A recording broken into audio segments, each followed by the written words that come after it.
Yo, it's Sai or Striker, whoever you know.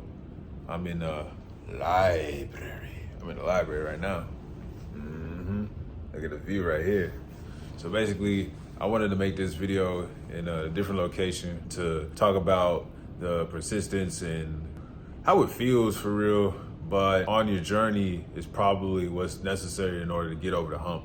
So when I was writing a quick note about what kind of video I'm gonna make here, I thought about persistence and the difficulty that it breeds every time an experiment is done or every time a new iteration is made or something like that. So I'm gonna talk a little bit about my journey with Mag 17 or whatever, and then how that progressed into Syringe, and then I'm gonna stop there. So when it comes to persistence, bro, like persistence is something that's like, man, and I'm not talking about discipline because I feel like discipline is such a triggering word that it sends different signals to people, and a lot of those signals kind of steer towards the negative side of discipline when it's really just the act of doing it on a rainy day, for lack of a better analogy type. When I was first making beats, if you know the story, then you know that Kid Beats told me about this program called Fruity Loops at the time, or FL Studio, and I started experimenting and stuff. So what I was doing was I was trying to make a beat, try to figure out the program and work my way around different types of stuff that I had in my head at the time, just to see what that could do, you know? And when I was starting to face that disruption in like, wait, this isn't really, I'll let y'all know something. I quit making beats 3 different times, but it was all in the first year. It was all in the first year. And after that, kept going. So, you make trap beats, right? This is only for my trap producers out there.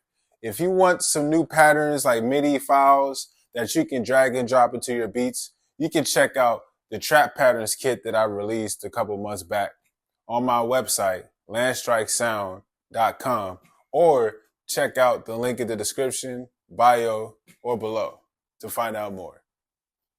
So the first time I quit making beats was like, I had some kind of melody in my head, and I don't know whether I was getting the instrument right or the beats right, but after a while, it was just so annoying. So I just stopped really caring about it. And it was just like, damn, this is what I have to do? And that question kind of led to a cycle of like, a mini cycle of like, you know what? This program is super advanced. And this is me speaking as like a 12-year-old kid, just looking at this fancy program that I just got and stuff. So it's just like, I don't know. The second couple of times afterwards, I quit making beats. It was just really like awesome, some simple stuff. But I guess that's where people are sometimes. If you're in that spot, I want to say that it really takes a level of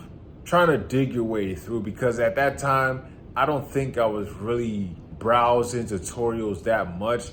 I don't remember myself looking up a tutorial until possibly a couple of years after I made beats and just figured out simple stuff in the program that I could start to move around in and like get that stuff underway. Like these hiccups that we face, they're not really hiccups, they're building blocks.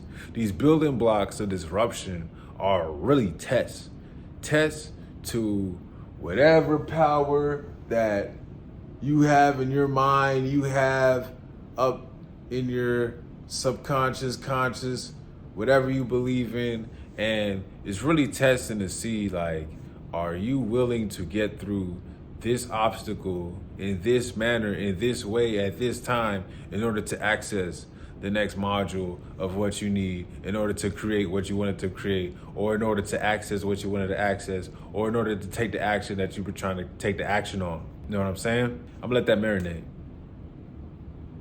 So at the end of the day, it's really just a test. Now, when it comes to building a brand, that's a whole nother story. That's a whole nother video for real.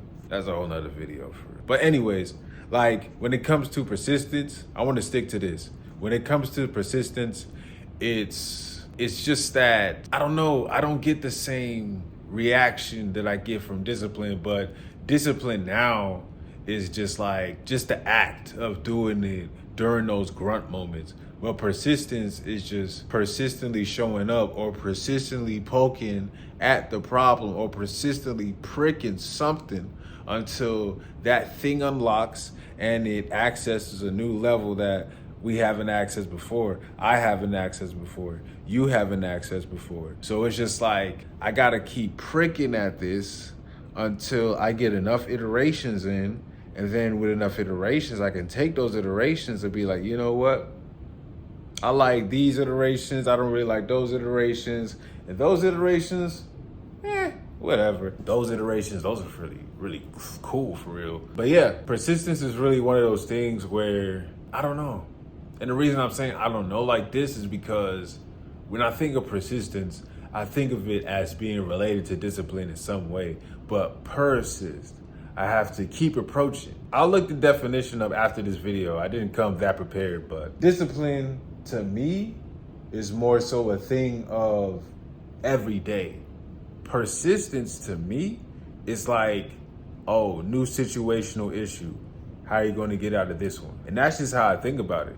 Because if persistence and discipline sound related in context, then I can kind of pick apart the root of the word and be like, okay, persist, pursue, whatever, like all that stuff, etymology. Persistence is really that new problem, how we going to execute it today? New problem, how we going to fix this today? New issue, how we going to grow from this today? Because it's really a problem that leads to a solution that reveals another problem. That's just persistence in a nutshell, in my opinion. Do with this information as you see fit. I just felt like making a video here in the library location. I'm gonna show it again. I know I didn't see that for a little bit of the video. But yeah, nearby New York. It's really sick. Hope you enjoyed that talk. I got more stuff on the way. I'll be doing some more polls and stuff like that on Instagram and YouTube about different topics that y'all will want to read about. And if you want to have further information about that, then, you know, just hit me up on an email and all that good stuff. You guys take care. If you want any sound kits and beats and things of that nature, along with services, you can go to landstrikesound.com. That is landstrikesound.com. All right. You guys take care.